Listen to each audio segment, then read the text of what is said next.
You're over the. That's it. Just get the dog. Hello.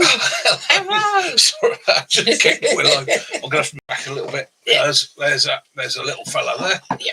Oh, do excuse us. We're a little bit late this evening. Mickey's been running around sorting out the room. We've had to do a bit of a change round, a bit of a swap round, and a bit of an adaptation on a couple of bits and pieces. But hopefully, it's giving you a better image. Hopefully, you can see us okay, and you can hear us, and we sound good. So, hello, Lee Michelle, Island Jason, Andy B, John, Kiwi, Dirty Faces. Where else? I've got any more? I've missed Simon. Hello to all.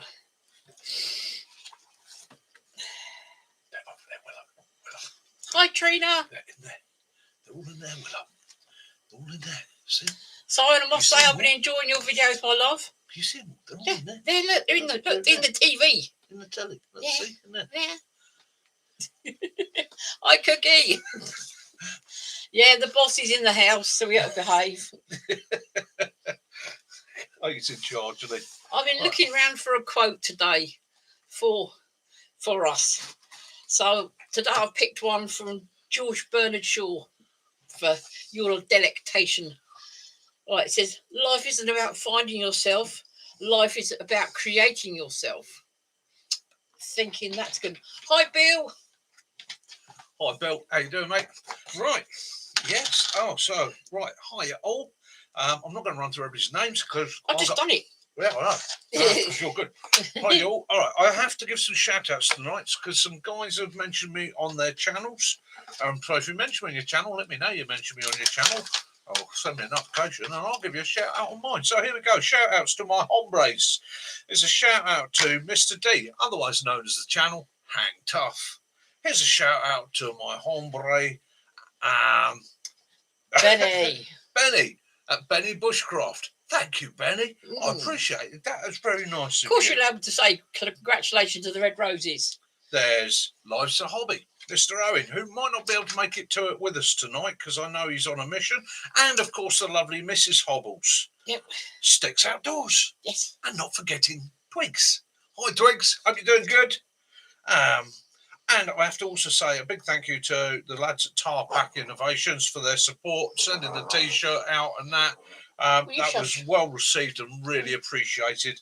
And I'd also like to say, and this is leading us to something later on, a big thank you to Lee at the Bug Out. Okay, so if you're not aware of his channel, okay, it is Bug Out Prepping and Survival. That's the name of his channel. His shop is The Bug Out. Okay. Betty. He's also got an Amazon store for those of you that aren't in the UK. Oh, The Bug Out.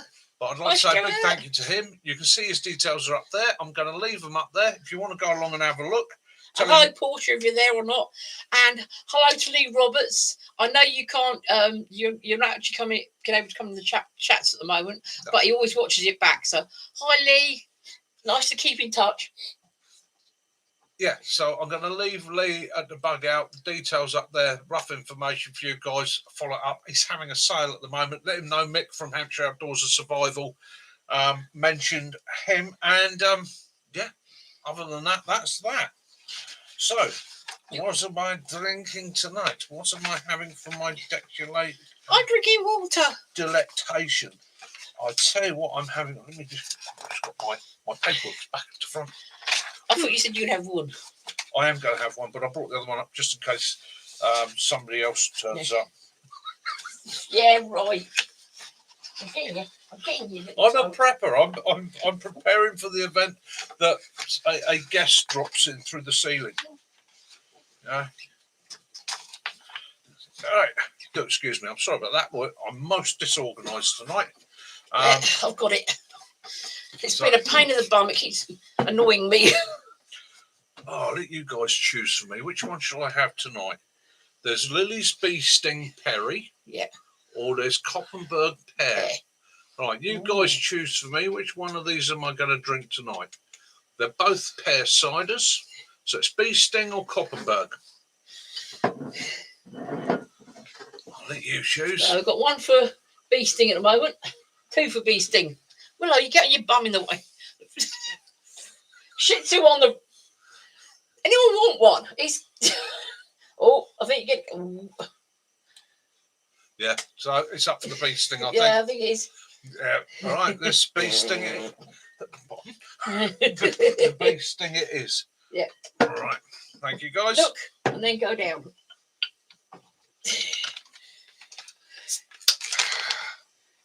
And See, I've lost there's one my in there. bottle opener, so I'm using Caroline's inappropriate mushroom-shaped. Oh yes, opener. yes. My. That's It's a mushroom. That's a greater spotted tree mushroom It's from Cyprus. Yeah. See, it's got a fungi on the end. it's Hi, Bob. It's a phallic fungus. For anybody who says anything, it's a mushroom identification. Hi, Gary. Yeah, Gary. Ask away. What's your technical question? Are you owning an air rifle in the UK? What do you wish to know? Yeah, that's any colour they brought me. I didn't have any choice in that one, Benny. All the girth. Hi, Owen. Hey, you got a shout out, so did Mrs. Hobbles. I'm glad you made it back okay. I bet you're knackered. I'm going to say quickly, Owen, I've got a George Bernard Shaw saying for you, quote, sorry. Life isn't about finding yourself. Life is about creating yourself. I thought you'd like that one. Definitely. So, yes. All right. We got. We're getting busy tonight. Right. So, questions and answers. So, I've taken a load of questions. There are reams and reams of paper of questions that have been asked in my comment section over the last couple of months. And here I am to answer them live on air this evening. Okay. I will mention the people that asked the questions and made the comments. Oh, right. Okay. As a kid, my dad owned a .22 air rifle. Would only one today be legal? Have checked online, all due to the firepower. It is, and needs to be sub 12 foot-pounds. That's the legal limit for an unlicensed air rifle. In other words, you don't require a license for it. Anything over 12 foot-pounds, you require a license for. Most air rifles you're going to find are sub 12 foot-pounds in the UK. It's been that way for, I think, since the 80s. I think somebody might be able to correct me on that. I think it was. I think it's the 80s. Basically, that's all the requirement comes down to is the power of the air rifle. If it's above 12 foot-pounds, it comes under a firearms license. Other than that, as long as you're firing it safely in a place you have permission to fire it, there is no requirement or no issues there. But if you take it into the street, or if you point it at somebody or use it in any way that could cause distress or cause somebody to believe you're pointing a firearm at them, you will be punished as if it's a firearm. So that whole thing of your air rifle out the bedroom window and telling the neighbours to turn the music down. So 177 or .22.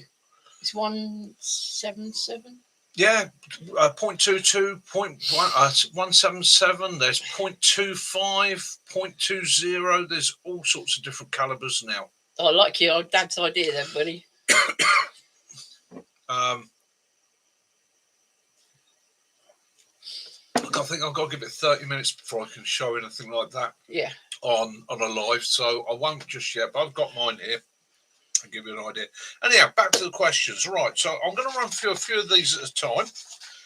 And if there's anything anybody wants to go back and look into in detail, we shall do. But some questions. Well, I've got a big bag to answer my question. Well, the first one is actually for Kaz. Okay. So that was from Teresa Colvin, A Different Soul. Okay. And she asked the question, what books do you use for natural remedies? Well, you're my natural remedy. Okay, then I'm going first. Right. Right.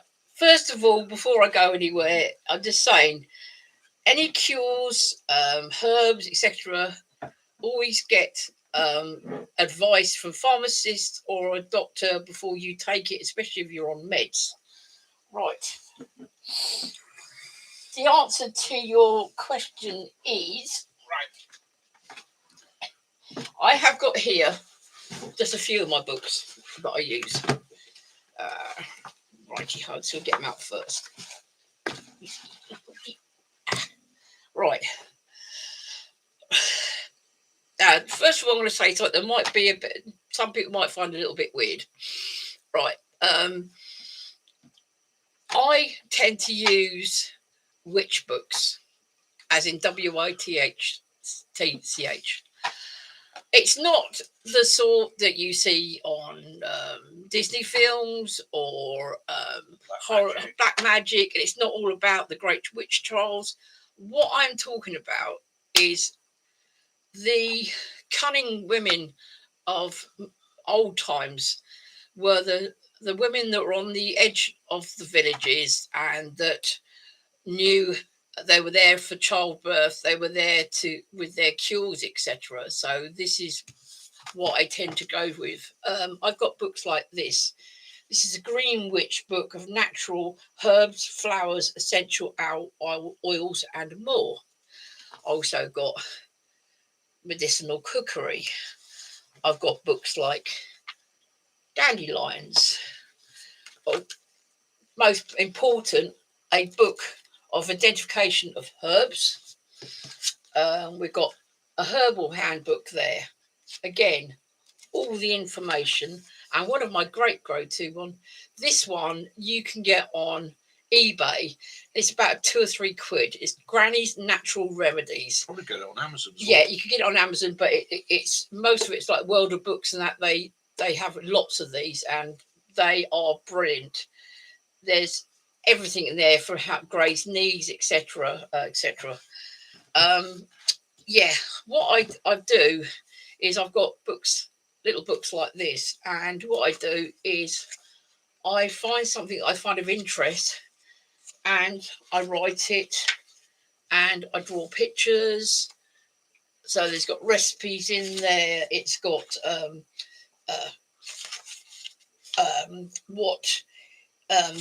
which herbs and that would be best used for different ailments. And yeah, that is what I do. You can find a lot of the old time cures in books like this, even herbs and aromatherapy. These are books I find on eBay, Amazon, at car boot sales, charity shops, and I use them for you got to watch out though when you're using these sort of things is for if you've got allergies, if you get allergic reaction to things, and you've got to be able to identify them. So therefore you need a book for identification. A lot of plants are the same as mushrooms and toadstools. They have ones that are deceivers. So you might think you've got the right thing, but if you put it in your mouth or put it on your skin, it could be poisonous. So you've got to be really positive. Yeah. When you're doing things like that, you've got to test a small area. If it's like a skin salve and that, you put it on a little sort of end of your finger, just dop it on a piece of skin, leave it for about 30 minutes. If you get any reaction, wash it off.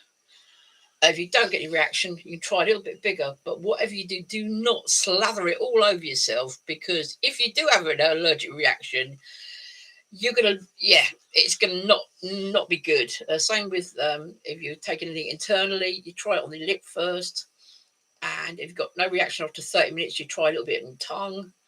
Again, in small amounts, but please check first that something you're having is like me. I'll take my antidepressants, so therefore I cannot have things like St. John's wort. I can't valerian, so I can't take any of your herbal sleeping pills because they react to what I'm taking. Yeah. So yeah, be like double dosing, really. Yeah. So I say that's where I find a lot of my books. You will find that some books contradict each other, but it's nice to have these books You've got to find the fantasists, Yeah, haven't you? Pushing the yeah. fantasists out. I had eczema as a kid from about age of 6, really bad eczema, and in my late sort of 20s, someone said to me, "Why don't you try evening primrose?" And that's when I was early stages of starting to look into a lot of the hedge witch stuff, as they call it hedge witch again, because it's the natural remedies that you find on the hedgerow. And I tried evening primrose, and all my eczema disappeared. I haven't had eczema since. And I take green lip mussel because I've got damage to my tendons and my knees and that. So it's it's about finding what works for you. And again, there are, and it's not. I'm not going to say I can turn you into a toad. Yeah. Because that's I'd like to get that out total there straight away. fantasy. Anyone goes about hexing people, they're just jokes. It's when we talk about witchcraft, we're talking about ancient knowledge and herb lore, medicinal lore. These were the wise women. I mean, the old legend of the old crooked, stooped witch living on the edge of the village was Snow White and the Seven Dwarfs. It's always an old lady. Well, funny enough, old ladies learn a lot in their lifetimes, so that's why they were always looked at. It's probably a bit scary, but it was the knowledge I had. Another one that I was throwing to stick alongside that, which I'm always chucking out there, Knowledge to Forage. Okay, brilliant books. Local guides around the world. Find the books that work for you locally, wherever you are. And again, hi, Mac. He's got the great fog over there. But Gary. Yes, I have tried these things. I've actually I do have polypore tea. Brilliant for the immune system. Makes it, because it's brilliant for your immune system. So I have polypore tea. I take chamomile, especially in the summer, because it reduces down your temperature by about 25%.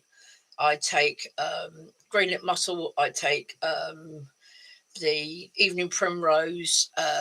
Also take milk thistle to protect my stomach, because if you have a lot of medication that can damage your stomach, milk thistle is great for it. You just digestive and also protecting your stomach. Your chemist also recommended that, didn't he? He said, I actually said milk thistle with this, I said to them that I take this, and it's brilliant. You never underestimate something. There's a lot of books out there on antibiotics and things like that. It's nothing wrong with having that knowledge, and if it comes to the world going to shit, then I suppose really it doesn't really matter if you can look after yourself in nature, then there won't be pharmacists about and chemists. It's the old thing that some of the natural painkillers that you can find in the wild aren't as powerful as some of the modern ones. So of course, if you've broken your leg, you want good quality pain relief. But if you're in the middle of nowhere, you'll take what pain relief you can get. And again, with all this is all ancient knowledge. This is something that's been passed down through the generations, been written about, passed on, daughter to mother, or mother to daughter, to granddaughter to mother, and so on. It's so it's not to be poo-pooed at, but again, you've got to have a level of caution when you're approaching these subjects. What I'll do, I'll hit the next question. So next question is from Kane4518, who said to me, "I never knew chicken of the woods grew on yew trees." Well, he's also asked, what do they grow on? Okay, so here we have it for you. Chicken of the woods grows mostly on oak. You're going to find it most of the time on oak trees. However, it does also grow and can be found on green ash, cherry, willow, beech, chestnut, birch, and apple. Rarely on conifers. Okay, but if it is on a conifer, it's usually on a larch. And lastly, to add to that, two to watch if you find it on: eucalyptus and yew. Now, obviously, Cookie just said that anything that grows on yew is poisonous. 10 out of 10 for that, Cookie. Yeah. Very true. I won't even camp under a yew. Yews emit pollen. Don't even burn it. Quite toxic. Don't burn it. No. Just give it a wide berth. That's why it's why it becomes such a mystical tree. It's a yew tree. Just white bird. I always they like give to it think some this is respect. maybe a sick way of thinking about it, but you always find yew trees in graveyards. Yeah, because nobody's prepared to touch them. They Yeah, live for so long. there's a reason why they're in graveyards. Right, next question. Matthew Good. So just put in the comments, how did I find this channel? Question mark. Oh, I can give you the answer to that, mate. Jolly good luck. You lot. Ren. Right, Ren, I know I'm do excuse my dyslexia, but I hope I'm saying your name right. Ren Thrask.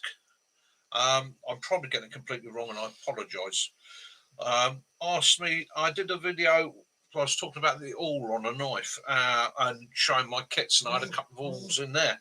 And you said, would a traveller's hook be more use than an awl? Yes, definitely a use. Traveller's hooks, Simon. which are basically a metal bar with a handle that is bent on the end. It's like a little pick. Brilliant piece of equipment, brilliant tool to have. Be very careful. Don't get caught opening any strange padlocks with it. You could get into trouble. But yeah, any tool that you can use is worth having, isn't it? Any tool. I'll say hello and maybe goodbye to Mac, because Mac sent me a picture earlier on. The mist is rolling in towards his place. Is it? You got the trees and you can't see the grass because it's rolling in. The mist is rolling in, Mac. Just beware of the movement in the mist. Yeah. And tapping at your window. Right, so on to the next question. Simon. Island Bob. Would bankline be good as a fire starter? Yes, definitely. Now, I want to say so much as a fire starter, but obviously in the system of making a fire, you have spark to flame. So you're going to use something like cotton wool, fine tinders, dust, whatever you've got to actually take an initial flame. You need the essential points is catching that spark, making that flame, then extending it. Getting that extension to that flame is essential. And the more time you can give yourself with that flame under control, the better. So yes, a piece of bankline, the tar on that, it's flammable. It's going to burn for a little while. It's going to extend that flame and allow you to give heat to maybe damp or green materials and get them going. It's damn smoky, but yeah, definitely would work. Definitely worth having in your kit.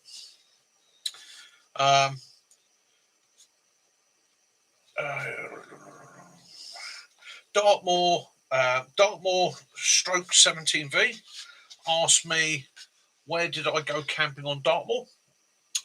Where was Bear Down Farm? Bear Down Farm is on Dartmoor and it's at a place called Two Bridges. There we go.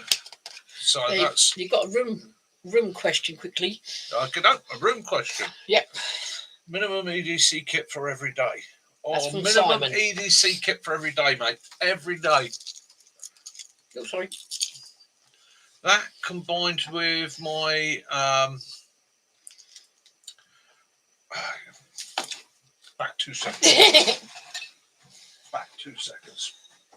Minimum EDC kit, yeah. Yeah, John, it's amazing. It's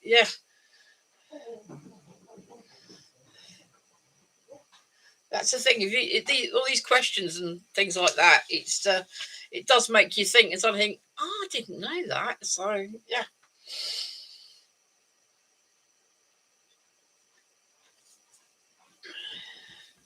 Yeah, hopefully everyone wasn't put off by me, my books, my witch books. But yeah, I'll have to stand up for this one.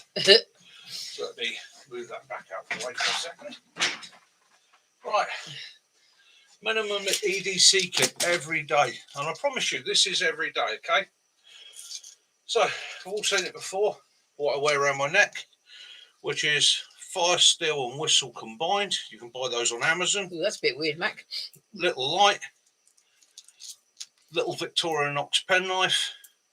They got little blades on it, but it's handy for emergencies. Keep that sharp, keep that on me. Car keys. So, on my car keys, there's a torch with a strobe. Oh dear, Jason. Sorry. An electronic cigarette lighter. Takes no gas. And a little Swiss Army knife. Now, that's part of my EDC. The other side of my EDC is emergency first aid. So, dun.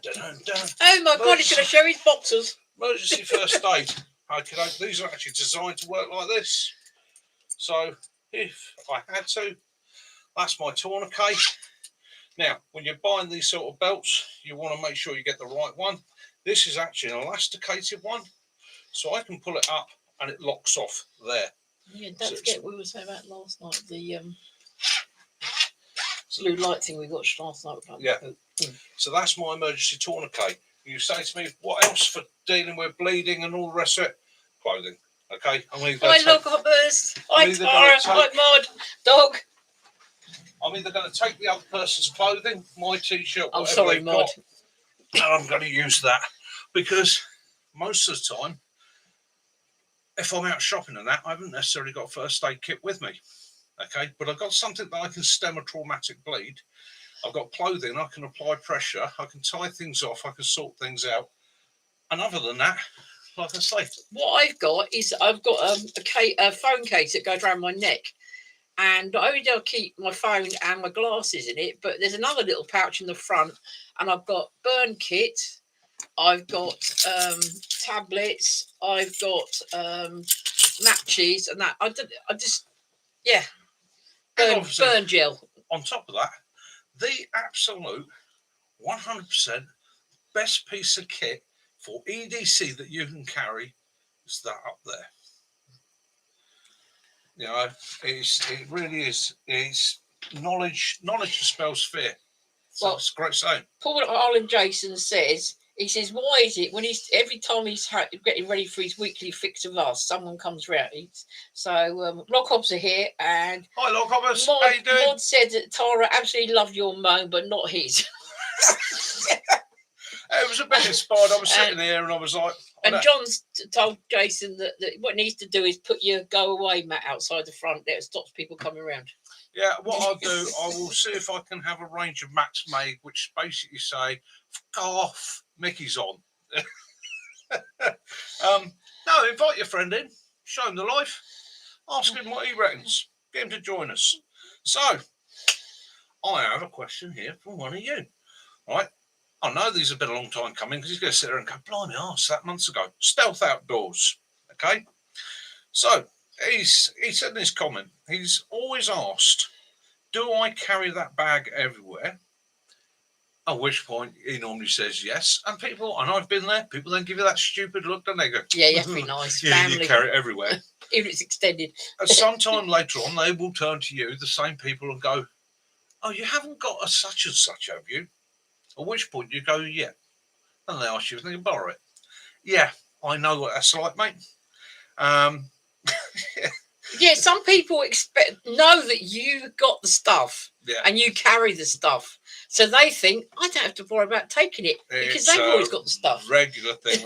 I've gone to events and that where people have come running from acres away. Mickey, you'll have one. Mickey, you got a first aid kit. Oh, you bought black bin lover. I never thought of that. Have you got a bit of string I can borrow, Mickey? Have you got a knife I can borrow, Mickey? Mickey, you got a spoon? I knew you would have one. That's the next one.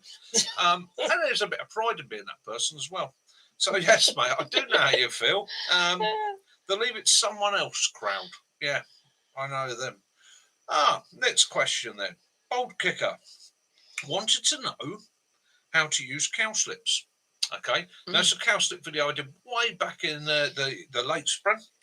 Cowslips, that beautiful yellow plant that you see growing on heathland.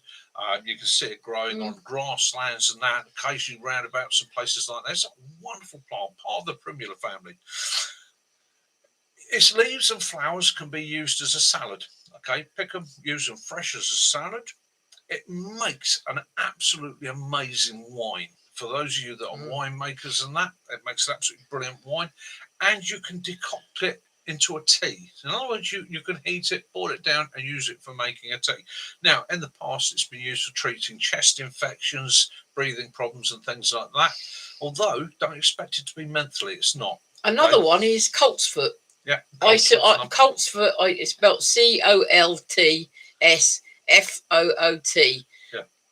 You quite often get those in these weird Mr. Sims sweet shops.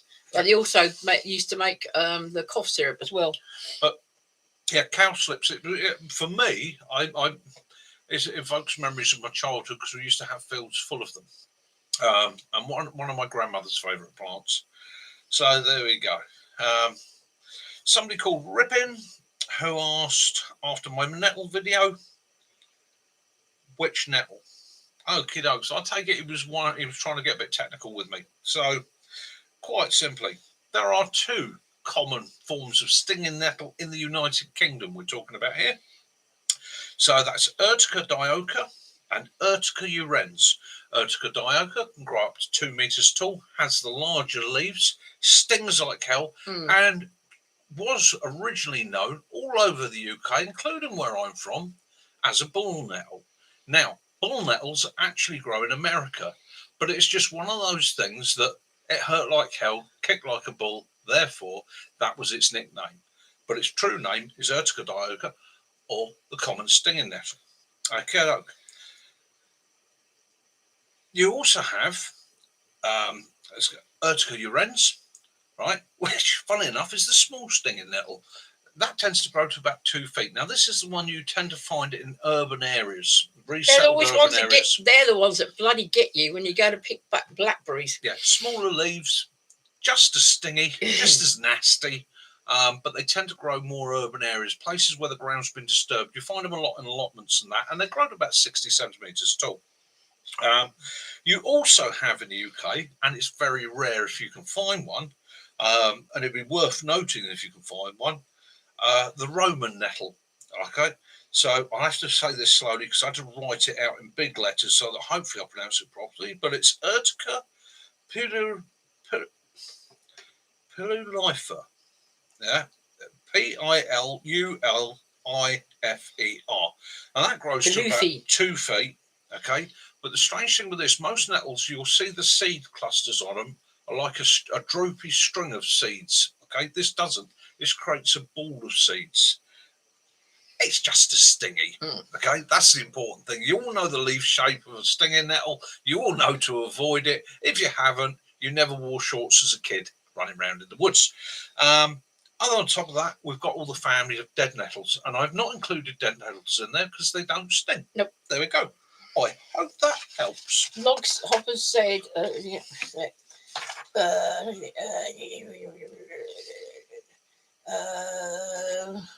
Jason said about the plantain shoots, incredible, and they're everywhere. Yeah.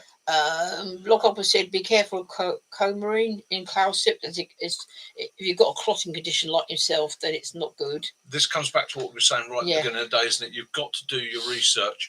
Any herbs, any wild plants that you're going to take from the wild, you need to do your research. It's not a case of going, oh yeah, I know I can eat that, because if you've got a condition, it might react. He was saying that he had the lesser plantain, but he had a bad reaction from the antibiotics he's on. Yeah, and again, so you've got to be balanced about these things. And anytime you are trying something natural, I love David Bellamy. Very interesting man. Once you've done the test, you're not getting allergic reactions or anything like that. Small amount. Okay, just in case, as a couple of people have mentioned here, it reacts to something you're taking or you're having. Comfrey is great, but I am highly allergic to comfrey. Yeah. It's only got to get because they're covered. They're like stingers. They cover those little sharp sort of furry fuzz. Yeah, and if I get that fuzz on me, it's triggers your eczema. Yeah, it does. Yeah. Again, a medication I use quite regularly to help with sleep is valerian and hop extract. Okay, completely natural. They're both herbs. Hops you're all aware of. Valerian, again, they use the root from the herb. It's a mild sedative, helps you to relax, helps you to switch off. And I take it because I can take it all the time without issues. However, it does mean that before I went into hospital for my operation, when I was doing my declaration, I said to them, I do take this to help me sleep. And as I said, you're going to have anesthetics. We don't want you to take it for 7 days beforehand. We don't want you to take it for 7 days after. Not a problem. So it's get that advice. Do we have Devil's Club here? Jason would like to know. No. No, I think we do. I think we do, but I don't think it's in big areas. No. I'll do my research on that for you, Jace. I'll get Cass to make a note of that, and I'll do the research. Oh yeah, the Hellfly Club. I want to go to Hellfly Caves, but I can't get down there. Cujo Mojo, he asked a question. He said to me, "Is the Tilford Canoe Club still going?" Mate, I did. I looked high and low. I can't find them, so I think they might be defunct now. I'm sorry to say. Yeah. Bill Patty.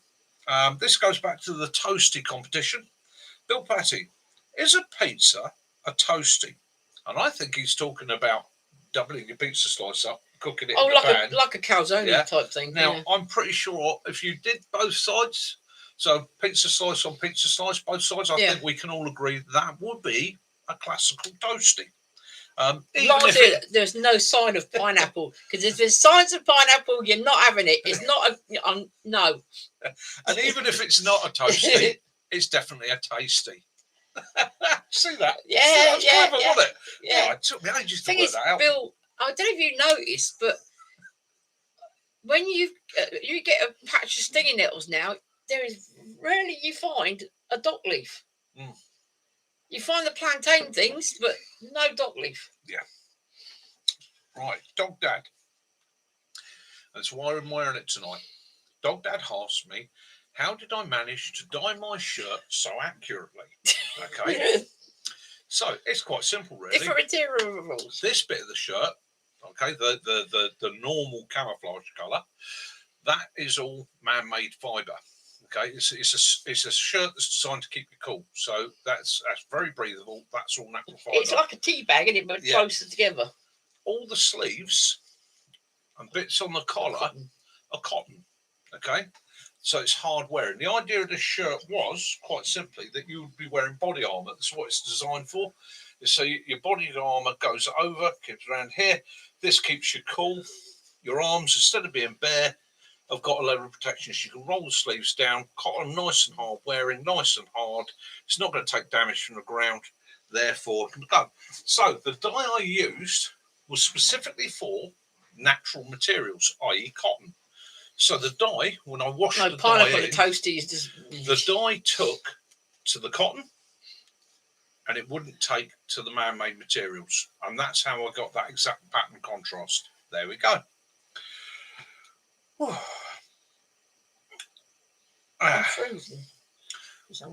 Ground fault. Next question. Funny enough, under it. What is that shirt?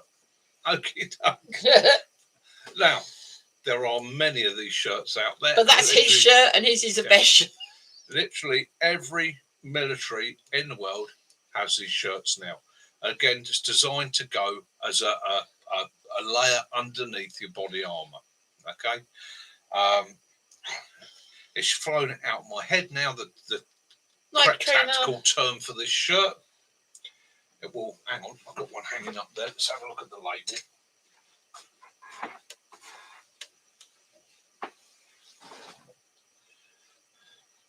Toaster on its side and making a toasty.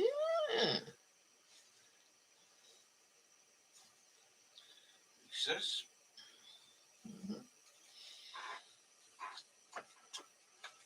Hi Pembrokeshire, sorry I missed you, but for some reason my thing froze. Hi Sticks.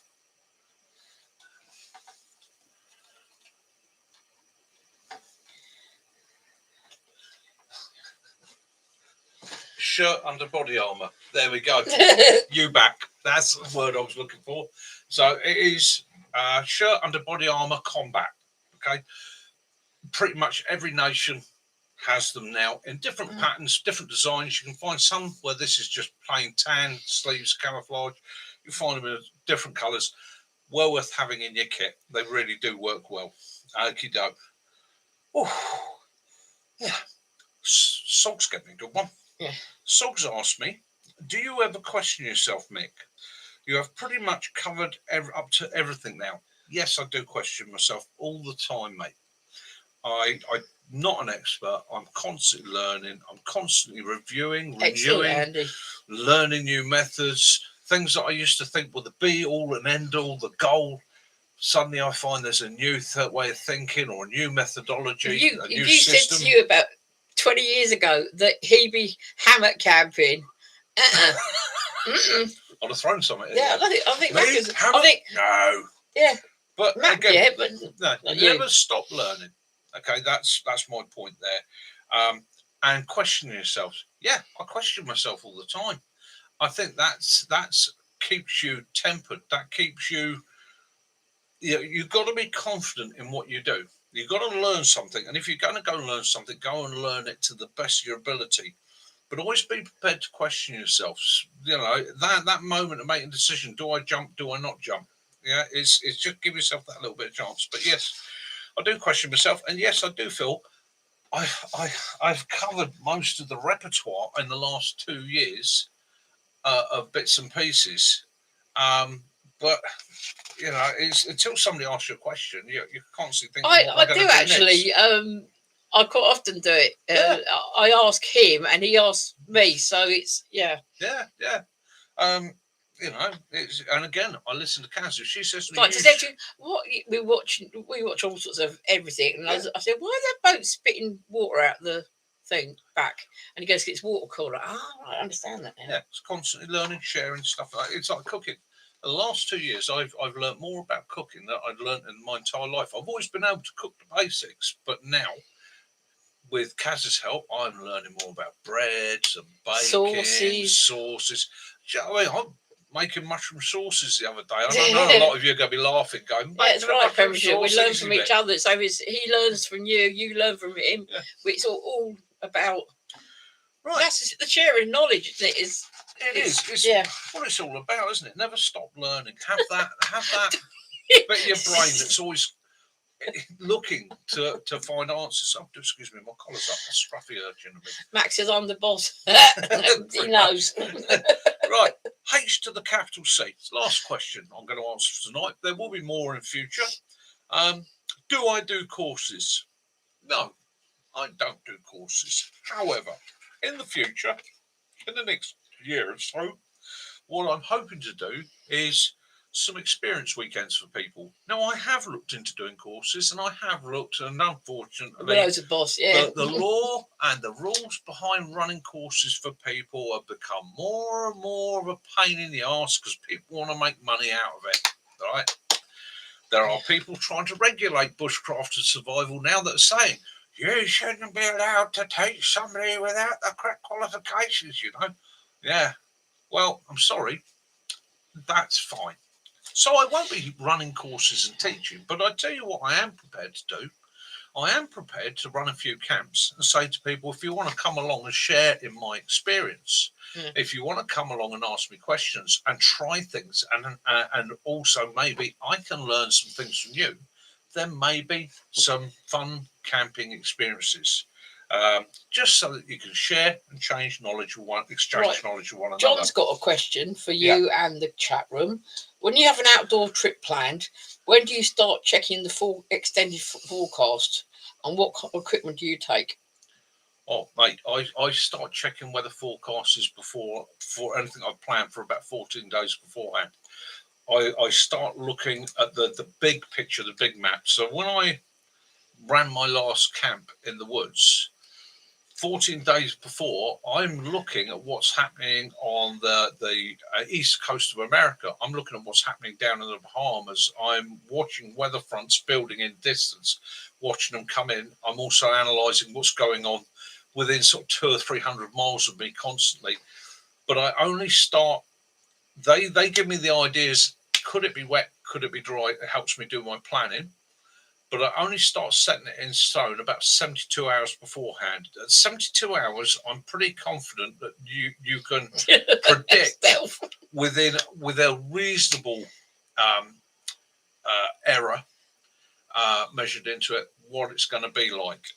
But I never take it set in stone. Even if I get up that morning and they say, oh, it's going to be absolutely stunning, I always look at the time of year, look at the conditions, and think to myself, what if it's going to be a freak? Yeah, it's like, you all know that Friday we're off for a week. Yeah. And we usually book somewhere. I mean, Cornwall, we know Cornwall anyway, but wherever we book somewhere, it's then we get the the ordnance survey maps out and sort of look what's going around. We found a couple of interesting places to go to we haven't been to before while we're down there, so that should make get up onto Temple Moor and that. And Cardinal Woods. So again, that's the end of the questions point. So, but I would like to say, and I said it already once today, and I've put some details up on the board. Okay, there's a question up there for a dear friend, but below that is also bug out, prepping, and survival. That's the channel. The bug out is his store. That's his website. Okay, for all your prepping and survival needs. So Lee put up a video this week or in the last few days, top 10 items that preppers and survivalists have been buying from his store in the last month. Okay, go. This is the 10 items. Okay. Books, reference books, survival, baking, cooking, all sorts of things. But basically, books come in at number 10. Food storage comes in at number 9, especially Mylar bags, and he does a brilliant range of heavy-duty Mylar bags, and he also does the oxygen removal pouches to go with them. So if you're interested in actually making your own meals, setting them up, organising them, storing dry goods and so on, yeah, brilliant. You can get them through him, and they are good quality, I can tell you that. Number 8, comms. He said the amount of radios he's selling at the moment is going up and up. People are asking more about radios, whether it be ham radios, small two-way radios. And he said the sales of CBs is accelerating as well.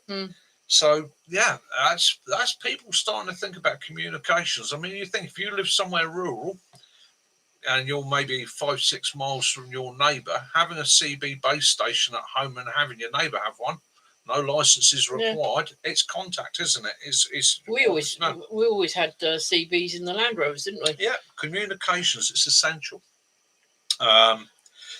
Number 7 is, and he does these on a regular basis, you can order them yourselves, a bug out mystery box. Well, as he points out, it's whatever you get in the mystery box, okay, you're going to get, you will profit by about 10%.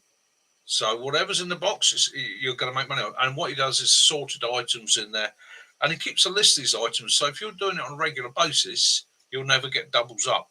And he does that because, why not? It's a bit of fun. People like a mystery box. Number 6 is power supplies. Okay. Now, he doesn't stock those in himself. He does those through affiliate shops and that because, again, quite a large and expensive item to hold. But he does do some small power packs and things like that. But he can sort you out Jackery, Blue Yeti, most of these suppliers, most of these bits of equipment. Number 5 was water filtration. He's had a run on those in the last month. People are getting twitchy about water supplies. So that leads me to think that maybe there might be something in that. So again, if you haven't got a water filter, maybe think about getting yourself one. Worth having. Number 4 is med supplies. One of the reasons I love his store. Okay, not only is it top range gear, it's at fair prices. Now I can get my Celox in there for literally half the price that I can get it anywhere else, which is a real bonus. But he does everything as individual items as well as the pre-made kits, so that if you're looking something like me, specific, you can go in and go, I need a dozen of them, 2 of them, 1 of them, and another 1 of them. And he's always on hand to give you advice that way, point you in a direction. And he's not somebody that's going to sit there and just point at the most expensive one as well. He's a really fair guy that way. He will really give you the advice for what you can afford, for what you can manage. Number 3, warm clothing. Well, I thought that would come up near the top because we're on that swing thing now, and we've had a couple of cold weeks where it's started to drop. People started to look at it and go, temperature's dropping. Time to get the thermals. Massive range of that sort of kit. I'm not even going to talk about half of it. Massive range of it. Number 2 was MREs and food supplies. He's got quite busy in the last month for the MREs, especially the wet packs. Okay, So through the summer, it was nearly all dry gear that people wanted, but now people are wanting the MREs. And lastly, its number one seller in this month has been crossbows and knives. Now, none of those does he sell online, okay, for specific reasons. You've got to come in the store, buy them from him, so he gets to meet you and judge. Are you a lunatic? Are you a lunatic? Yeah. And also because the law quotes, you've got to be 18 or over.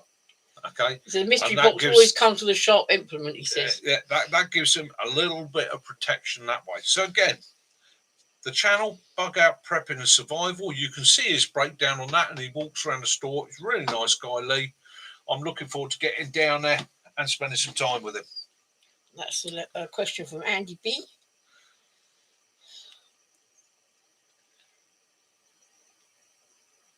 The age verification mandatory. Right, Andy B. Uses Fire Dragon liquid in a Trangia. Can't get it to spark from a ferro rod. No problem with gas or electric lights or what it's right. I had the same problem myself, Andy. Okay, with the Dragon Gel.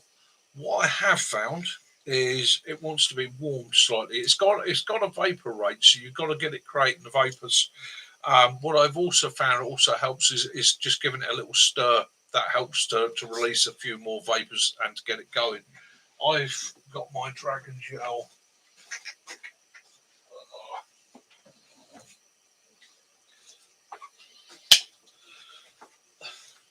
There, so I buy it that way now. I don't buy the little sachets. They're expensive for what they are, but I tend to buy it in a bottle like that. Yeah, because you can transfer it to the little.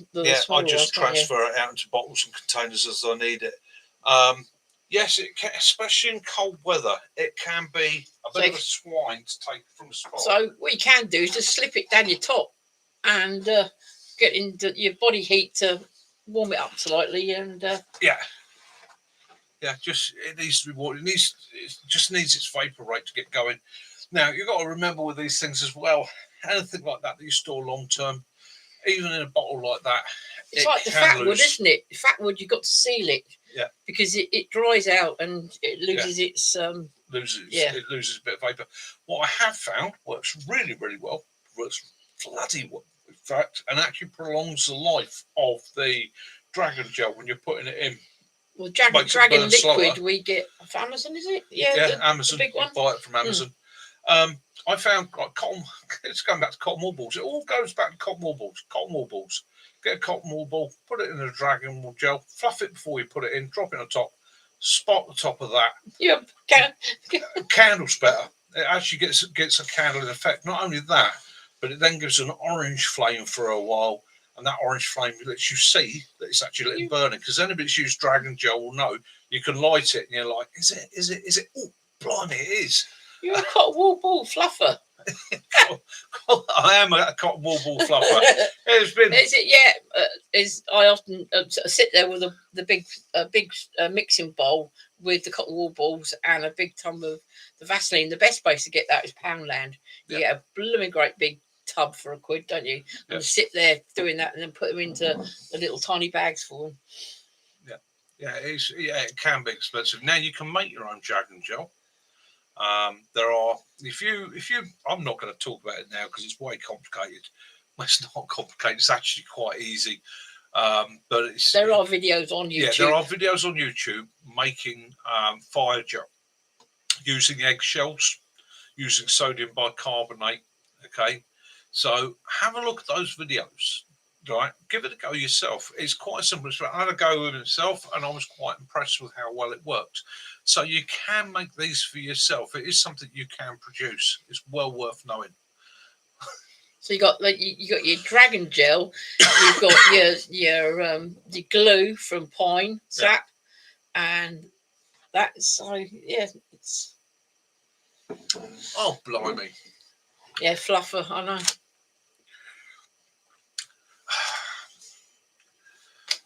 I moved my printer up there. Mm-hmm. Okay, the flap's open on it. I was looking for the other day when I went shopping, the shopping list that I put together. That I was pretty sure I had with me, and I hadn't. I'd actually stuck it to my printer, or it didn't have stuck in the printer. You want to know what I was going shopping for? Plums, bananas, okay, dog corn, Okay, I know it sounds weird. Dog It's a corn, baby sweet corn. baby sweet corn for Willow. Yeah. Sugar snap peas, milk, cheese, cottage cheese, pie or a quiche, pork belly slices, and coffee extract plus my nicotine pouches. There we go. That was my shopping list. Yeah, dog. You'll say hello to everyone. Come on in. Yay! Yay! Willow's in the house again. Willow. Yeah. They're all in there, Willow. They are all in I there. have got him a little knitted sort of bodysuit, really, isn't it, for when we were away. Yeah, Willow. Is Kiwi with us tonight? Yes. Kiwi, I've got your bag here. Oh. No, put him down. I tease Kiwi. Okay, give Kiwi a bit of a tease. Yeah, he lays under the table, Mod. Oh, Kiwi. Fussing. Kiwi. Oh, look. Oh. Oh, he's gone from very cotton ball fluffer to... Yeah. Mate, got your bivvy bag there from John. John, thank you very much. I will hold that for Kiwi. It's an absolutely astounding bit of kit. And I also found the little secret that you put with it on both of them. Yeah, cheers, mate. I'm not going to say any more than that. Absolutely astounding. And he put his thing into his compression bag. He actually took out his underquilt that was in there, and he took it out of the back, the compression sack, and put it onto the bed. And we had Willow's nicked it. Mac asked at the room, has anyone used the British military hooped bivvy? Yes, a long time ago. See you later, Modern Tara and Dog. Take it easy and have a good week. Cheers, John. Much appreciated. That's going to get some use very, very soon. As I said to you the other day, that is it's battle bag. Modern Tara off. Tara, take it easy. Have a good night. Sleep well. Good night. God bless. And may all your dreams come true. That's what I'll say there. Give the dog a pet from me. Yeah. Is condensation a problem? Mac, you know as well as I do. Any bivvy bag, condensation can be a problem. It's a case of allowing that bit of airflow, isn't it? If you're Gore-Tex bivvy bags, they always said, oh, they're breathable, you don't sweat in them and all the rest of it. It's like Gore-Tex waterproof. Oh, no, you won't sweat in it. Yes, you will. Just not as much. It's a bit more breathable. But there comes a line that if you make it too breathable, it's no longer waterproof. So there's a fine line, isn't it? I will say the hooped bivvies, because they give that bit more space and they push away from you a little bit more, and you've got that little bit more of an air pocket around you.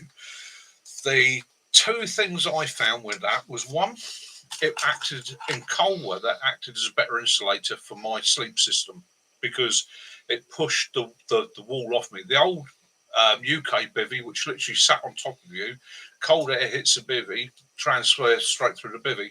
Having that hoop bivvy, having it just pushed away just by a couple of inches, just created that little air dam around you that your body was able to warm up.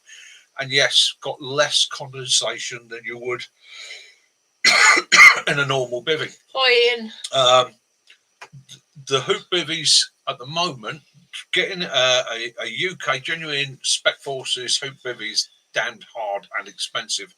However, have a look for the Dutch hoop bivvies because they are pretty much a standard for the Dutch.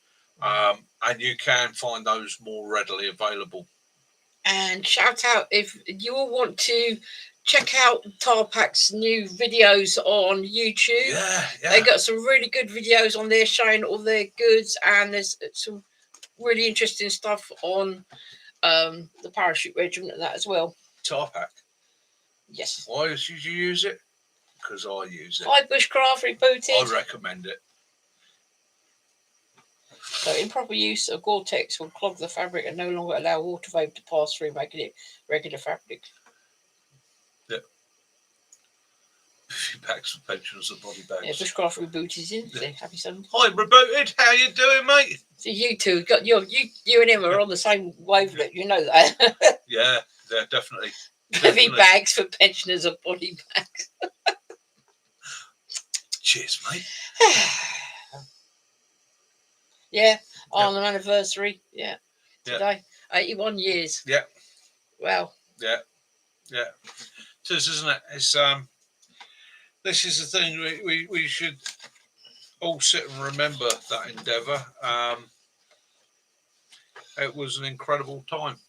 Lots of very, very brave people, not just Brits, Americans, Poles, all sorts of people involved with it, the locals.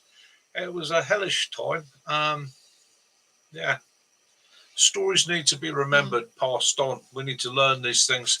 Something our politicians today could well do with listening to, because they're very quick to start throwing stones, forgetting that it's not them that are going to be on the front line. It's going to be the little man, isn't it? Always. Right. Anyway, enough of that. I have got this book, The Complete Farmhouse Kitchen Cookbook. This is 40 years old, this book. And there was actually a Yorkshire television programme containing all the recipes in this book. And they're going from cockle cakes to baked gypsy bread. But there's a lot of recipes here with using offal. So you got a lot using pigs' heads and things like that. Food that we wouldn't have used really here. So I'm thinking they got Pembrokeshire faggots in here. Ooh. They sound quite nice. Got pig's liver, onion, fresh brown or white breadcrumbs, suet, sage, salt and pepper. Served with green peas and baked gravy. So I'm actually thinking I might be doing a few of these. Bob's got that book. Have you?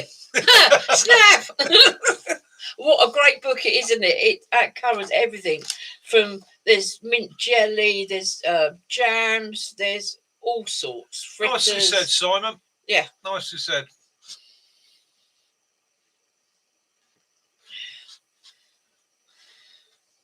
Liver and bacon hot pot, beef curry, rabbit with mustard. Nice. A lot of rabbit recipes in here. Somerset rabbit. And even tells you how to gut, clean and skin. Jason, it probably considered hate speech here as well, mate. But there we go. If that's hate speech, then I'm off to prison and I'll... Yes, I did notice that the person in charge actually said yesterday that everyone has free speech, and those who do not allow free speech go straight to jail. Yeah. So I was imposing my right of free speech, as I will do. Yeah. There we go. My right of free speech. Fuck them all. Yes, it can. Yeah, it can. What I'll do is I'll send you the details, Kiwi, of who made it, but it's actually from Yorkshire Television, and there's over 1,000 recipes in that book. And I took some crackers in there as well, especially if you look at it. If more traditional stuff. That is 40 years old. That's when books were made to. I've got a lot older books than this, but yeah, I'll send the details on to you. Yep. So my mate Outdoors Apprentice, Kiwi, I see he had his lamp up this week. Nice to see, mate. Nice to see. Hang tough. Hey, Mr. D. Hi, Mr. D. Is it bad to still be at a birthday party from last night? 72 degrees of full, all drinks and food, free private shuttle, SUV bus, live band in the courtyard, patio doing karaoke, survival skills. Mate, crack on. Yeah, crack and if you're still at that party, the following day, then it's a good party. It's a good party. The best parties are the parties you can't remember the middle bit.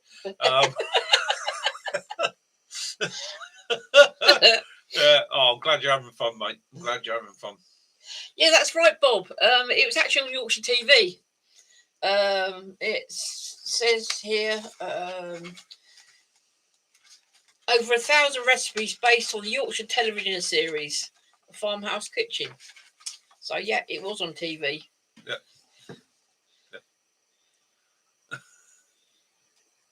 Yeah, published by Collins in association with Yorkshire Television. So, excellent. Yeah, and you should be able to find that on World of Books. I bet you they'll have a copy of that. Oh, yeah. Yeah.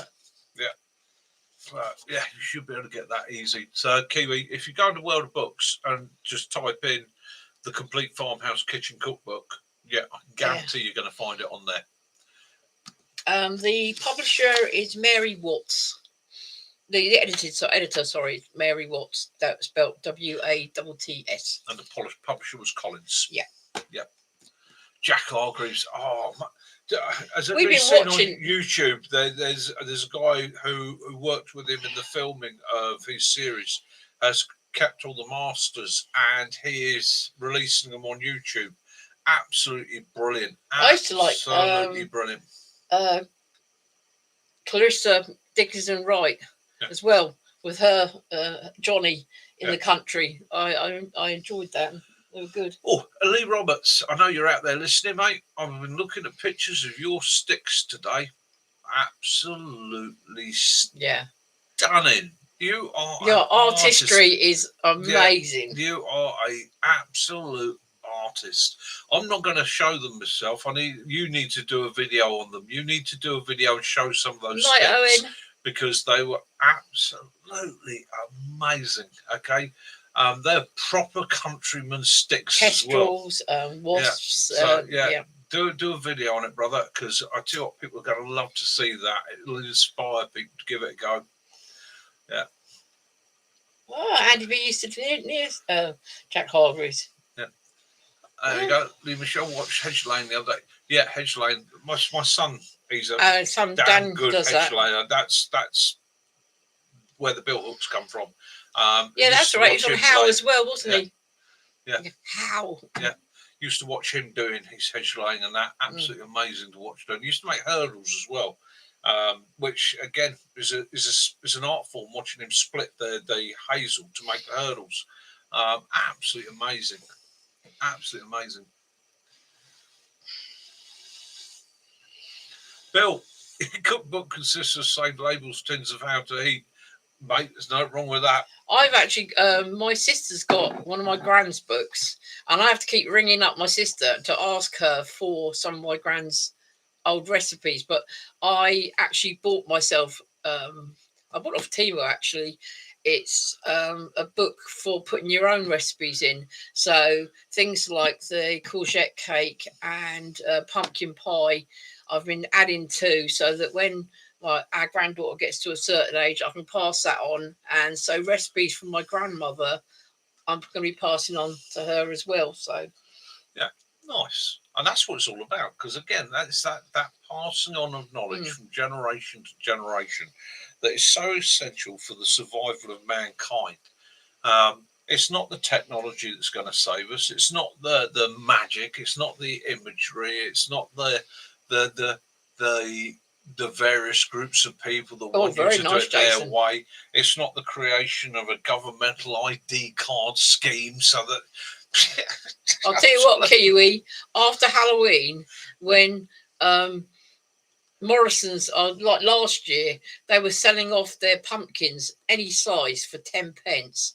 I bought one, didn't I? And we made amazing pumpkin pie. I'm going to buy a couple or 2 or 3, and we're going to do pumpkin pies, and I'm going to make individuals and freeze them. So government ID card, national ID card. Living Lavoo, good evening. Yeah, so you're going to get an ID card, and to get your ID card, you need a driving license or a passport.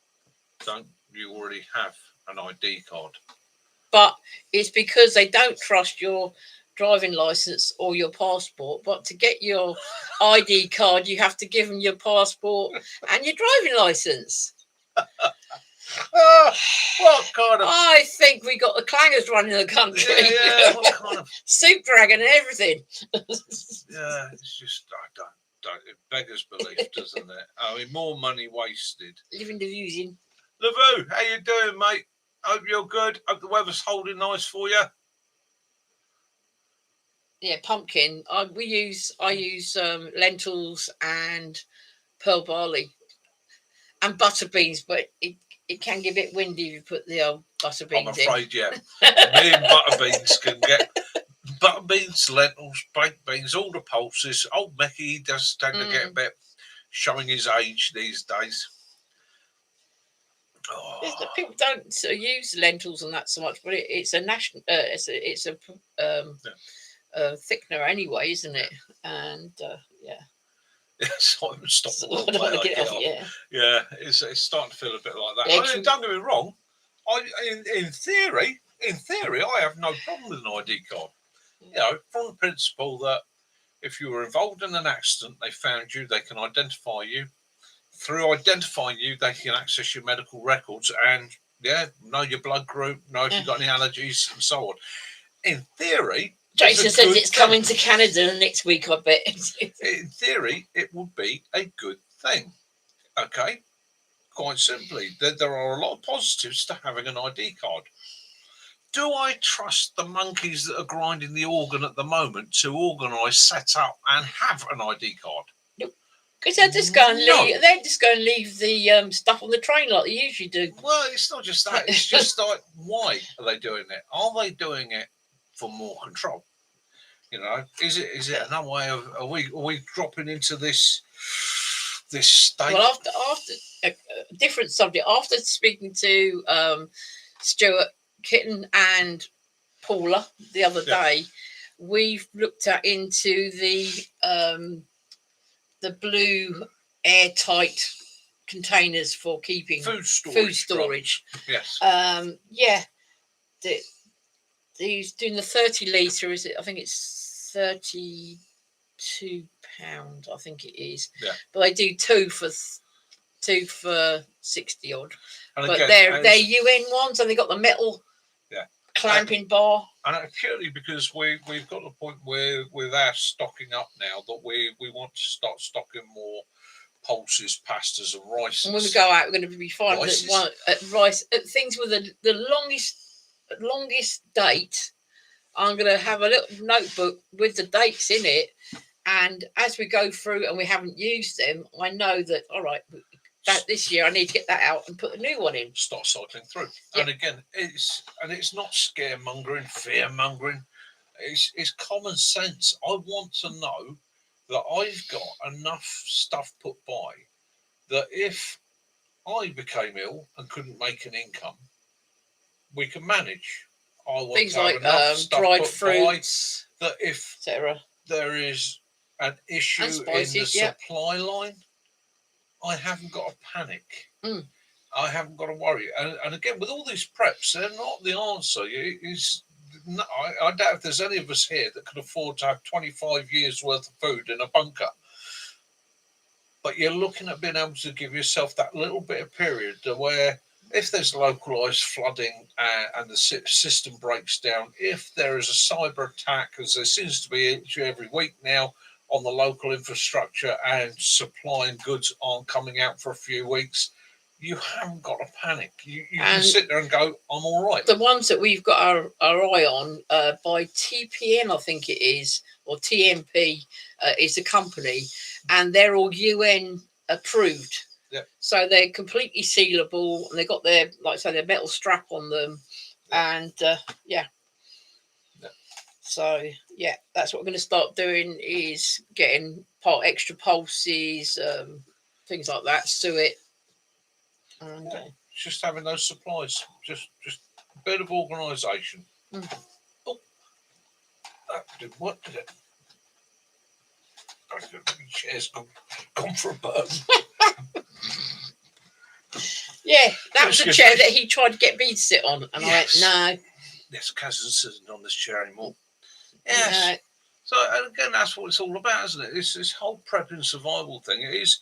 Somebody asked me this week. They said, "Oh, got bloody nuked by the Russians. What do you suggest?" And I said, "In that event, I suggest putting your head between your legs and kissing your bum goodbye." I said, and it won't hurt to put some things like some candles in amongst it. Yeah, you can only prep for those things that are realistically preppable against. So again, as I always say to people, it's looking at your local environment. If you lived in a flood-prone area, then you prep for flooding. If you live in an earthquake zone, you prep for earthquakes. If you're in a tornado zone, you prep for the tornado. The most realistic things that are going likely to occur. If you're in an avalanche area or a high snowfall area, you prep for that. But these people that live in these areas already do. That's how they live. It's the rest of us that got to realise that, hang on, if the power goes out tomorrow, if there's a, I'm not, don't get me wrong, I'm not doomsdaying it, but I'm saying if there's an issue, there's a cyber attack, or there is a failure of the infrastructure that means that you're going to have to go without, you can't get supplies for 72 hours or whatever. And bear in mind, anything like this cannonballs. So if there is a breakdown, fuel supplies are disrupted, which we've had in the last 10 years, things like that, it becomes a cannonball run. Because the first thing that happens, as soon as it gets announced there's going to be an issue, is the shops get swamped with the panickers. And those, you've all seen them in the past. Those are the ones that are coming out with 16 years worth of toilet roll. And then trying to take them back when it's all calmed down again. And you wonder why they're so low. 50 loaves of bread. Well, how long can you make a loaf of bread last, even if you've got it in the freezer? So, there's those panickers, there's those irresponsible We've actually been out and it's just giving yourself that bit of breathing room, that gap. We've actually got some the Wright's bread mixes. Yeah, they're good to put by. Yeah. And the dried yeast, that's what I'm trying to think of. Yeah. But the thing is, if you think about it, if you take away the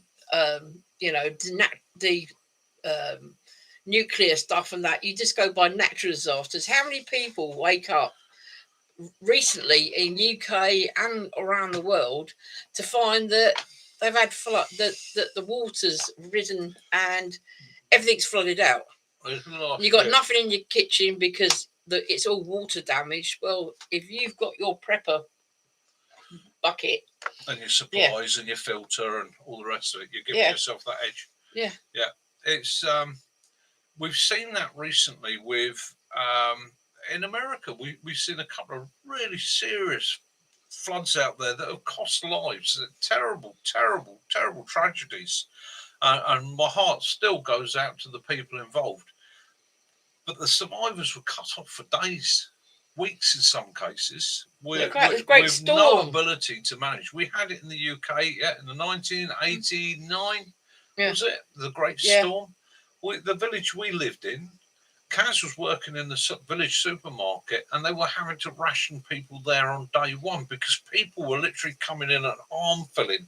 I'm taking all the bread, I'm taking all the milk. Bread and milk, and the lorries couldn't get to us. And we weren't in like one out in the sticks. It was quite a big village, but on the hills behind us, some of those places were out of electricity for 2 months. Yeah. So again, it's just having that bit of kit. It's having that little bit of equipment, and it gives you a balancing room. It gives you that thinking space. It gives you that ability to not have to panic and maybe sit back and look at the situation and make a better judgment of what you need to do. Okay, instead of panicking over the basics, you're able to sit there and go, right, I'm fine with that. Now let's have a sensible look at this. What do we need to do? Do we need to get out? Do we need to stay? What do I need? How are we going to ration things? We've already got 2 big water containers full of water, haven't we? Yeah. To one side. So if the water goes out, or because of flooding, we're all right. And it's been proved time and time again they can't. They're due to cutbacks and saving money here, there and everywhere. They can't provide timely aid in an emergency. It's one of the things I've said to people in the past. I said, how would you sort it? And I said, quite easy. I'll bring back the Civil Defence Corps. I would have people trained in every location. They'd all be volunteers, run on a similar situation as a TA, not necessarily military training, but Civil Defence Corps. Guys locally trained to know what to do in the event of flood, fire and disaster. Right? They're all volunteers that come together in aid of it. If I've seen it with voluntary organisations across the world, there are plenty of people that are prepared to, because it's their community. And people always say to me, oh yeah, you're expecting volunteers. It's your community. What would you do? Would you just sit there and wait for somebody to come and bail you out, or are you going to go and help your neighbour? So well, they're going to help you out. You got to give. There's got to be a bit of give and take there. Yeah. So it's a case of, if I was in power, I would put. Oh, and don't get me wrong, there'd be an incentive there, very much like the TA and things like that. When you're on duty, when you're training and that, there would be some sort of reimbursement. Your travelling expenses would be covered. You would get some sort of reimbursement for it. But at the end of the day, having every area having its core group of people that not only are they trained to deal with these situations and equipped, they know their area. And that's the real secret to these things. It's fine calling the army in to deal with the flooding in an area, but those squaddies have just been dragged off a base somewhere. Most of them are in basic training and have got no idea what they're walking into. But the locals know where the ditches are, the culverts are, the tricky points, the coach points, the low points, the high points, where the power lines are, because they're local. They have that local knowledge. And that, in an emergency, is, again, one of the most essential tools you can have. The 4x4 response teams that I work with are all locally based. They're all based within their own area. Surrey, you have Hanson Berks, you have South East, you have Wiltshire. Everybody has their own area because they understand it is essential to have that local knowledge. You were going to mention that the program we watched last night about the RNLI. Yes. Okie doke. Now, watched the program last night. We've been watching them for quite a while now, haven't we? I'm always talking about get yourself some sort of first aid training. I will set the scenario for you. Guy's out on a boat, and it is a historic boats regatta. So there's all these historic boats out there, and he's out with his wife and his friend on their sailboat, and another sailboat with a bowsprit. Now, a bowsprit is like a if you want a better boat unicorn, okay, it is a mast that comes out off the bow forwards. Anyhow, they realised that there was going to be a collision. The guy's gone shuttling down the deck, basically trying to get himself out of danger. And he was 72, and he got caught out. And what happened was the bowsprit went in above his ankle and punctured clean through his leg. Now, I'm talking of something that's that diameter. It severed his foot. Okay, it cut him like a knife as it went through. Broke the tib of fib, punched through, severed all the muscles, left just a small piece of skin. The foot's now hanging, wobbling around. There's his wife and there's his mate. They're on a sailboat. They go onto the RNLI. By the time the RNLI arrived, which was, I think it was about 10 minutes later, this guy had managed to realise what the situation was, had bound his mate's leg up to stabilise the foot and line it up again with what was left of his leg, bound it up, okay? So it's held in place and has now got control of his femoral artery. He's literally known. When the RNLI turned up with their cameras on and said, all right, what you do, get out of the way. And he just looked at me and said, I can't. I've got pressure on his femoral artery. If I let it go, he's going to spray blood everywhere again. Okay? Blood everywhere. And it was a mess. And they went, right, fine, stay there. Keep it on. They realised that this guy was doing an essential role. Anyhow, long and short stories, they eventually got him back to harbour. They had to sail the boat because they couldn't risk blood loss had been in that bad. They could not risk taking him from the boat onto the rib to get him back. So they sailed back in and they got him to the port. They got the ambulance crew there, and I'm lucky enough, I got a look at his foot, which at the time I would say to Cal straight away, he's going to lose that. That's a dead foot. It's dead. No, it's lost its blood supply because his foot was the colour of a banana. Okay, and they even the medics and that they went, there's no sensation, there's no blood flow to it. They got him to the Royal Derriford Hospital, and they saved it. They a military hospital. They literally walked him in, and they went, it's a Nelson injury. They understood straight away, and lucky. I think it was lucky it was a military hospital. They've seen these injuries before. Dealt with it, saved it. I think it was 6 months later, wasn't it? He was hobbling around. He had three operations. But the key thing was not the first aiders, not the paramedics, not the hospital. It was the fact that his friend, who'd been in the Navy had some basic military first training and knew a simple thing of knowing I've got to put pressure there. When they actually got him into the hospital, the leg had no blood in it. Yeah. It completely bled out. So again, it comes back to that thing of first aid training, and I will take my hat off to his mate, because if it hadn't been for his mate, he wouldn't have made it, definitely. His wife took control of the boat, so again, she didn't have medical training. She did the right thing. She did what she could do. She didn't panic. She did what she could do, put her faith and trust in his mate. Absolutely awesome, and it just goes to show not all adventures and stories of survival are massive, great efforts in survival. The guy himself pretty much realised he was in a hell of a way, and knew the best thing for him to do was just lay still, try and keep breathing, and deal with the situation. But yeah, the series is on YouTube. There's lots of programs on it. They go all over the country. There's Ireland. They do the Thames. They do Scotland.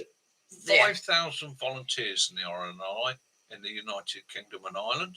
Right? And I say United Kingdom and Ireland because it is both. The Royal National Lifeboat Institution is something close to my heart, because I spent a lot of time by the sea, on the sea, and around the sea. Okay, I know at the moment they're coming into a lot of criticism from people about things that are going on in the Channel. All I will say about that, and I'm not getting political about it, all I'll say about that is they're not involved in that. Their organisation... Yeah, I think that is right. You're saving lives at sea. Yeah, it is saving lives at sea. Their organisation is set up with one goal only, and that is to save life. Okay, if people are at risk at sea in any conditions, they will attempt to save their lives. They're not political. They're not involved in anything. Unfortunately, they're put in a position in a lot of places at the moment that's beyond their control. But the other ethos within them is they are 100% non-judgmental. Doesn't matter how much of a prat you've been to get yourself in a situation. Let your child get on a dinghy. You will never be abused by them. You'll never be told off by them. You'll never be told you're wrong. Their sole aim is to save life at sea. And for that, and that simple fact, and the fact that I've been around their stations, never had to call on them myself, but just knowing they were there was a relief. I take my hats off to them, because again, men and women. We saw one that... And Saving Lives at Sea. That's the programme on YouTube. I suggest you go and have a look. It is fascinating, and it's also quite funny sometimes, because you will see people get themselves in situations, and it's also very sad, because some people they cannot save. It's a really good series to watch. And for those of you that are not in the UK, it goes all around, and it gives you an absolute stunning look of parts of the United Kingdom you don't normally get to see. Those of you that are in the UK, it's worth a watch, because there'll be parts of the United Kingdom you'll probably never visit in your life. But to just know it's there and know what it's like. There was fantastic. One, I can't remember, it's up north somewhere in Yorkshire, I believe, and they got a lot of sand flats that when the tides go out, it goes for a long, long way, isn't it? And a lot of mud and that there. And they are the only one that's got a hovercraft. Character's dream vehicle. Yeah. Because it can go on land, it can go on sea. It's your fantasy vehicle. But all these people, they're generations, and they're there. And some of the old lifeboats, they said, these people went out on boats, and they lost the whole crew. There'd be 15 of them in the... It's a fantastic history. It's something we should be, as Brits, it is an organisation we should be very, very proud of. Very, very proud of. And these people don't ask for any credit. They don't ask for pats on the back. They're very self-evasive. There was one that we watched last week. The gentleman, he was just a bystander, and he helped rescuing, keeping this person alive. And at the end of the program, he actually went back to the lifeboat station to see how he went about volunteering himself, because he wanted to do that. Yeah. Hello, Paula, lovely. Hi, Paula, my lovely. School night for you. Oh, bless you, sweetheart. Have a good night. Sleep well, my angel. But again, they rescue people up on the cliffs, and dogs falling off the cliffs, cows, horses. Well worth a look. Well worth a sheep. Look. And again, you know, it's something. Yeah, I heard there's one on Loch Ness now. Yeah. It's anywhere there's water, really, because we are drawn to water. Oh, aren't we? Yeah. Aren't we? Mickey is part toad. Or frog, actually, not toad. I'm frog. I love water. I love the sea. I love rivers. I love lakes. I've always been drawn to them all through my life. Just absolutely love it. A lot of times you'll find that people, especially people who have lived in this country, don't understand our tides and that. Well, and they go out and they just keep walking. There's an Indian lady that was there. She'd come over and she was just walking along, talking to her sister on the phone. And she looked up and she'd been cut out by the tide and she thought she was going to drown. And the first thing she did after she'd been rescued, she started getting swimming lessons. And it shows that Lee Michelle said you look a bit French. Yeah, anybody can get caught out at any time by these things. It's one of the things I drummed into me as a nipper. About the tide, getting cut off, and that. What never turn your back on the sea. But it is probably. I've been watching a lot of that in the last couple of weeks. It is for those of you that want something to watch in the evening. You're thinking, I don't want to see any more. Hi, Lefty. Hi, Levon. Hi, Levon. Hi, Lefty. Look, see, I said Levon first, didn't I? Because Levon's been to the groomers. How you doing, Lefty? Hope you're good, brother. Yeah, so Bill used to build them. Yeah, excellent. Well, yeah, it's. But yeah, we're lucky. You know, they're the ones that are volunteers that are not really sort of thought about. Another group to think about as well. If you live inland, it's your local mountain rescue or even lowland rescue organisation. Okay, they're worth getting to know, especially if you're an outdoors person and you're going to spend a lot of time outdoors. Get to know them, find out where they meet, where they do their training. Thanks, Lefty. Maybe even have a look at volunteering yourself. Become part of the organisation. It doesn't mean say that you've necessarily got to be that super fit person that runs up a mountain. There's always people that they need to do support, infrastructure, and so on. There's always people they need to manage. Even if you're just the guy that's going to turn up with a flask of soup once they come back down. You know, at the end of the day, all these are volunteer organisations, and I take my hat off to a lot of them because it's all right for people to say, Blue Mountain Rescue say you can't go up there because the conditions are too rough. But they're the ones with the local knowledge. They're the experts, and they're the ones that are going to come and get you when it goes wrong. They're the ones who are going to be. They're the ones that have to come and get the ones that have decided they're going to climb up this mountain today, and they've got no clothing to protect them if the weather changes. They've got one bottle of water that won't last. Yeah. So again, all these organisations I support 100%. 100%. So how's the weather with you, Lefty? Is it you got a storm still there, or you're fine? How's the fishing? More importantly, how is the fishing?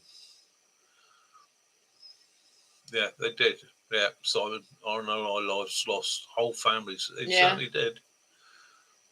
Yeah. Yeah, you usually pick up the timetable book when you're down at the coast, and like Kiwi's, Stuart said, you can get the app on your phone. And as a local lad, I'll tell you, you might have the tide timetable in you, but don't take it as written. Give it 30 minutes each way because there's all sorts that can affect the tide.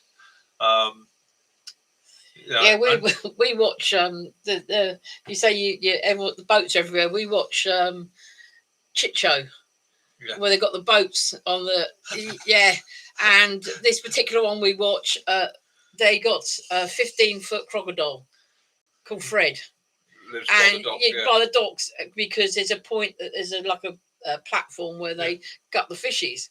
And Fred's always swimming about in there, and you see all these people trying to get on their boats in to get traded away, and people are falling in the water, and you're thinking they don't know Fred's in there. I just find myself giggling at people that can't reverse a trailer and Or like the one yesterday when one actually just shot off the back of the trailer and straight back in the water. And then you've got the, I won't say that there's numerous young ladies wearing very inappropriate clothing.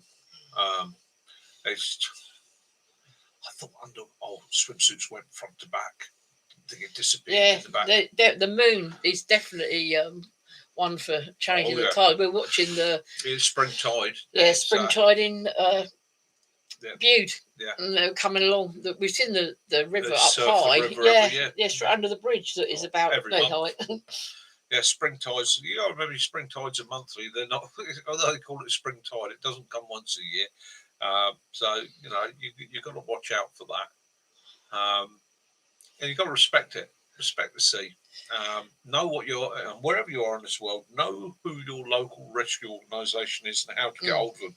You have that emergency plan. Make sure that the people that have the emergency plan also know who to contact, whether it's the Coast Guard or an allied police or whoever is your local rescue organisation. One of the things I do in any expedition that I'm researching or setting up, I find out what are the local rescue organisations, what are the local procedures, what do I do as and if it goes wrong, who do I contact, okay? And I base my plans off of what organisations that are there, what facilities are there, who to contact.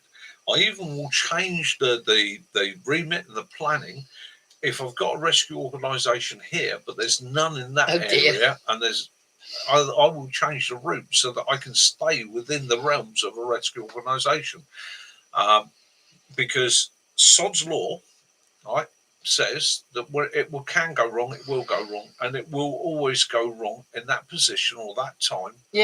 When there is nobody available to help.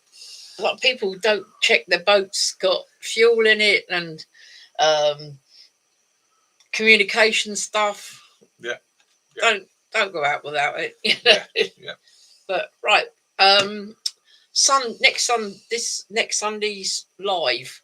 We won't be in the man cave. No. Hopefully, we will be down in Cardinham Woods. Oh, cheers, Lefty. Oh, thank you, Lefty. You didn't have to.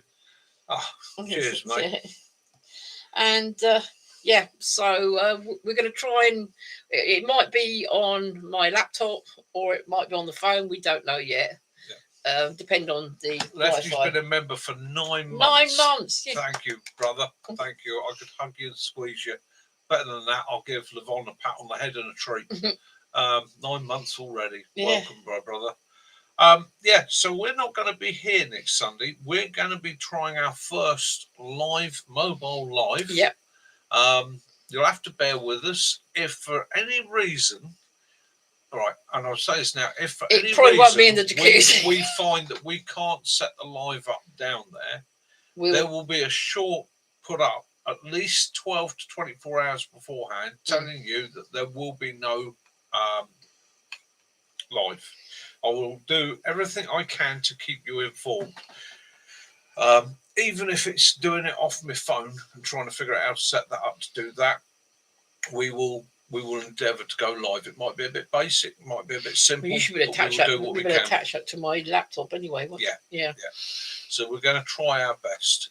No plan meets expectation on the first contact. Adapt to diversify and overcome.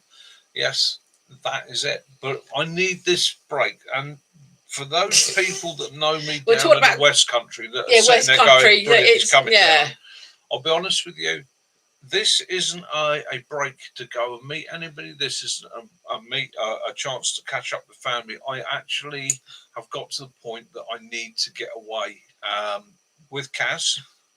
And we're going to a place called the Retreat because that's what it is. It's actually a chance for us to go and recenter ourselves. It's been a rough year, as I'm sure everybody can understand. We're getting diagnosed with cancer, with the prostate issues and all the rest of it. 2 major operations.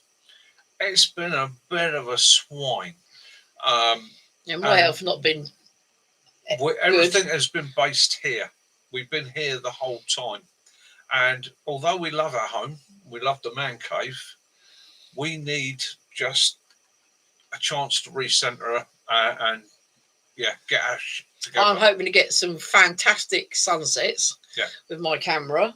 and some wildlife. We found a couple of places. I said that going to do some videos of. We probably do the canal down at Bude as well. I'm gonna be doing a lot of filming while I'm down there. So in the weeks after, there will be a couple of videos from that area, show you some of my favourite spots, show you some of my favourite places, some of the places I go to find my inner peace. And I hope to share those with you, and hopefully you'll enjoy those. But again, more than anything, it's a chance for me, my lovely wife, to just go somewhere where it is we're just away from the world for a few days and together. Yeah, getting a bit soppy. I'm going, guys. I'm going. I said I wouldn't. But yeah, the Willow's coming too. Cheers, Simon. Yeah. And again, I wouldn't have got through all this without the support of you guys. Every single one of you, I owe a world of thanks to, because at my lowest points, my mindset was Sunday night social. It's going to be strange. You might have noticed that over the last couple of months, I've done less and less videos. I've been out and about less and less. And the honest truth is, I have been out just and about less. I've been shutting myself in. I've been wallowing in my own misery. I've been sitting in here and I've been reading, doing all the bits that the doctors have said I've got to do. But now I can start getting back onto my own 2 feet. And to start that, I've got to start it with just me and Kaz. I've got to get us. Yeah, it's good, isn't it? And this little hooligan here, this little hooligan here who's looking fondly into my eyes going, Dad, when you're taking me out for my weeks, I need to go for my walk. Yes, we'll go out for your walk in a little bit. Yes. Hi, Natty. Hi, Jess. Yeah, get to stare at the cats. Yes. He's learning not to chase the cats. He's learning to just give them a living Lavu's been giving out membership to people again, thanking. Hi, Wiggles Way. Hi, Wiggles Way. Thank you. Protect our children. That's lovely. So again, I hope you all understand. We will, like I say, we're desperate to try and do our first outside live, because that means if we can figure out how to do that, if we can do that when we're having adventures and travels, we're not limited so much. We'll be able to bring you guys along. I'm sure I don't appreciate you yawning in their face. Oh, he's so tired. He's been up so much. Oh, Lefty, you don't have to. Oh. Yeah, that bandana is actually from Temu. You can get any name put on them. They got red, blue, green. It's like a collar, but it's got the thing on it. But yeah, he's got a couple of them with his name on it now. Bong Des, welcome, mate. You just received a gift membership from Lefty on Ball Shoals. Hope you enjoyed the channel. He's a good boy. Benny was with us earlier on, but Benny's got a family, so I expect he's quite busy with little ones and what have you. Bear in mind, it's a school day tomorrow. Yeah, nice one, Living. Absolutely brilliant. Yeah. Oh, sorry.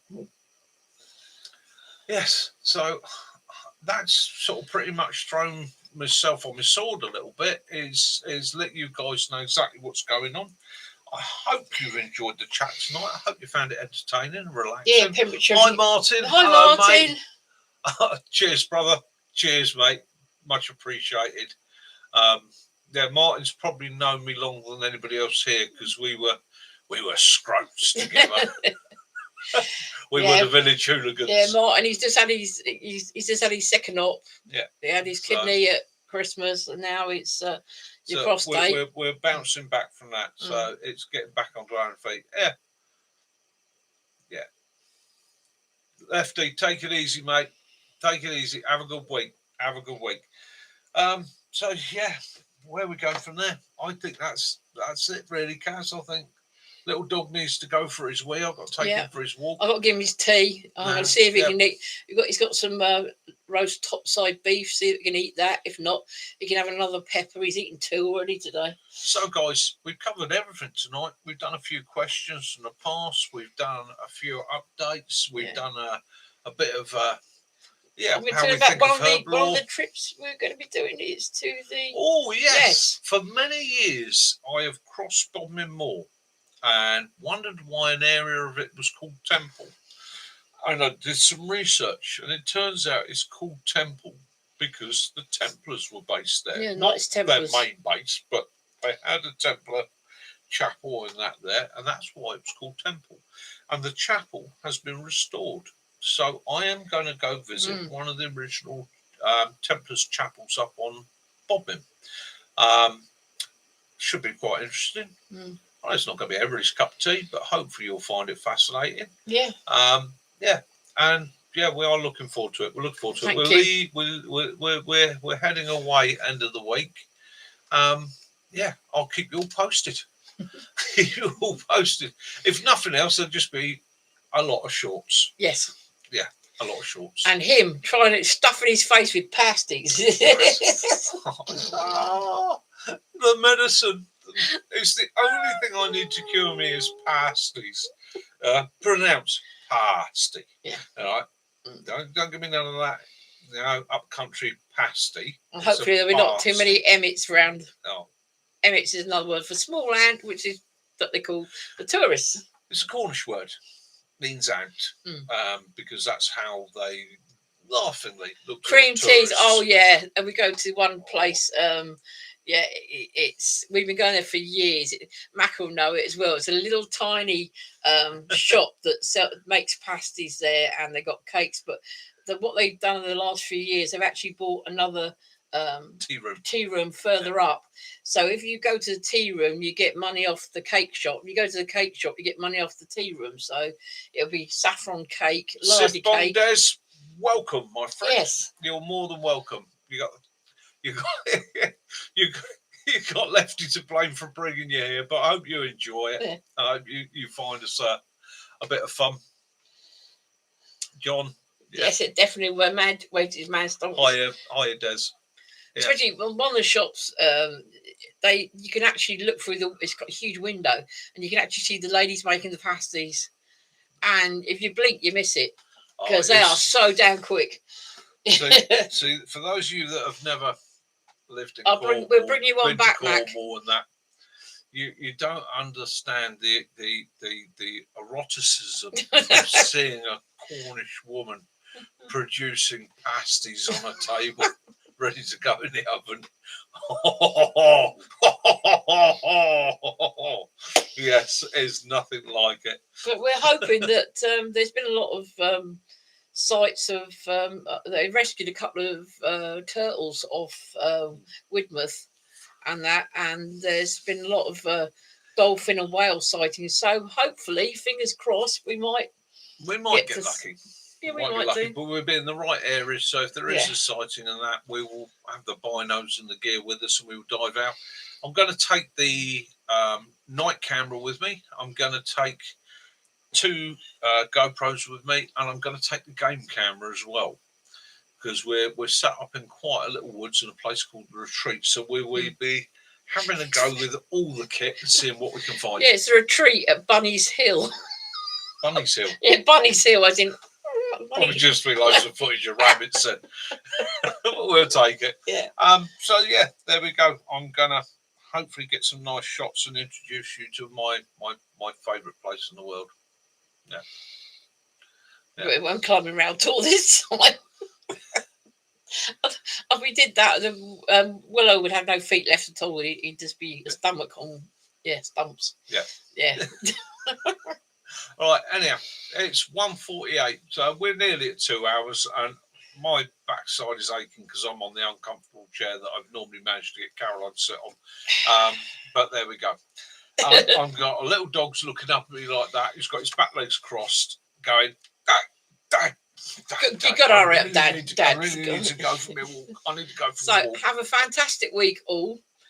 And have a stunning week. We will try and get a video out for you midweek this week, and we will, like I say, we will get as much footage as we can when we're down in Cornwall, and we will hopefully be doing the live this time next week from Cornwall. It'd be really mean if we did it from sitting there eating fish and chips. But it'd be nice if we could do it from the beach. Yeah. Watch the sun go down. Yeah. Anyhow, guys, Have an awesome week. Have your adventures. Get outdoors. Enjoy yourselves. Do whatever you do. And thank you so much for joining us, and for those that gave out memberships. We really appreciate it. Do appreciate that. And remember, more importantly than anything, love those you do, forgive those you don't. May peace and light be upon you all. From me, Mick, Kaz, Bye-bye. Willow, Mac at Tarpack. Have an awesome one, guys. Stay safe. Look after yourselves. Have fun. Keep smiling. Mickey out. Good night.